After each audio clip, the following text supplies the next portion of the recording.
example, if I'm a trader now in tomatoes, for example, I have my capital at 300,000 and I used to buy 10 baskets or 9 baskets at 30,000, for example, to sell at 36 or thereabout at a very high rate.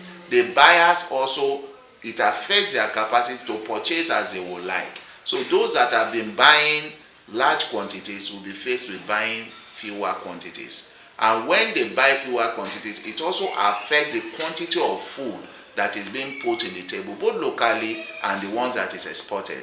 For example, when situations like that arises, we have seen situations whereby some homes do not even make a tomato sauce anymore. They are now using other alternatives, and it affects the nutrition and the diet of the family. So when that happens, it could lead to malnutrition, it could lead to ill health, which will mean more people going to the hospital or health centers. And in that process, if nothing is done, it could also lead to losing some lives in the process. So the chain effect of it, right from the farmer's end down to the population and even to the economy, is grievous.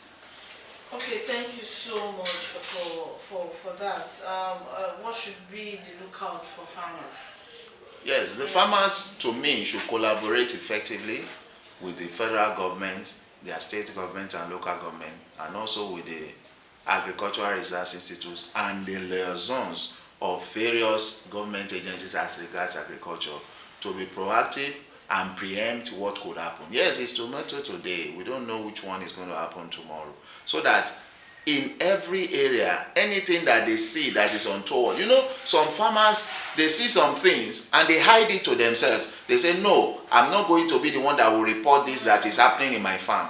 Anything that they see, they have to be transparent enough so that they can research can be done on them on time before it affects other farms. So farmers should be upfront with the truth when they see anything unusual on their crops or in their farm, so that it can be salvaged on time before it affects other farms and affect the general yield of production in that area or even in the country. So there is need for collaboration and transparency between the farmers and the government in tackling diseases and pests that comes into the farm. We have seen situations, for example, in poultry, when a poultry farm brought out this avian influenza flu, and they hid it from other poultries or from other farms just because they do not want to be the one that will be reported to have brought it up. So they killed all the birds, ensure that they cover it up. But this avian influenza flu, it has to do with the hair.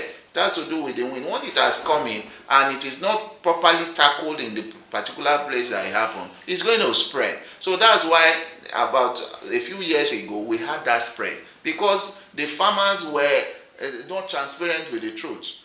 They hid the information. They hid the fact that it happened on their farm. So these are some of the issues that we have to look at. The farmers need to be transparent with the government. Say it as it is. If you see something unusual or untoward in your farm, let the government know or let the institute know. Let them research it so that they can prevent a total loss or the loss affecting other farms around. Okay, quickly, just a short one before we wrap up on the program. It's been long I see that, I don't know what their names have been called, farm inspectors. Yes. Go around farms. Yeah. These days. It used to be rampant in the 90s, where you see them go around examining, checking, oh, this your cassava leaf is looking different from the... Yes, and taking notes and inputs. What do we do in that regard? Because I see it's going to be a part of help.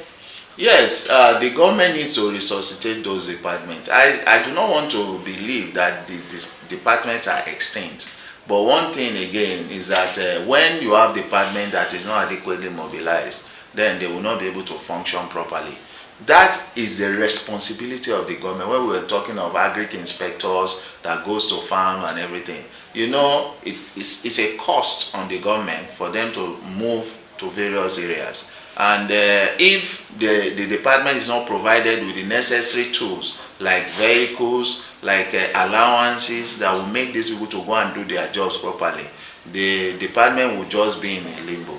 I believe and I hope that those in authority, especially the Ministry of Agriculture, federal government and the states, will look at these issues, because they are also first line of information that we can get on farms as regards diseases. Just like you said, when they go and they say, oh, that this color of the leaf of your tomato is different from the normal one, they take notes and they take such inventories to the necessary and appropriate authorities for investigation. So we need them to be back to be functional as they used to be in the 90s, because it helps a lot when information are gotten on time. It will be able to help to salvage an occurrence that can come up. Thank you so much for coming on the program, sir. Thank you for having me. Yes, you've heard it from our guests.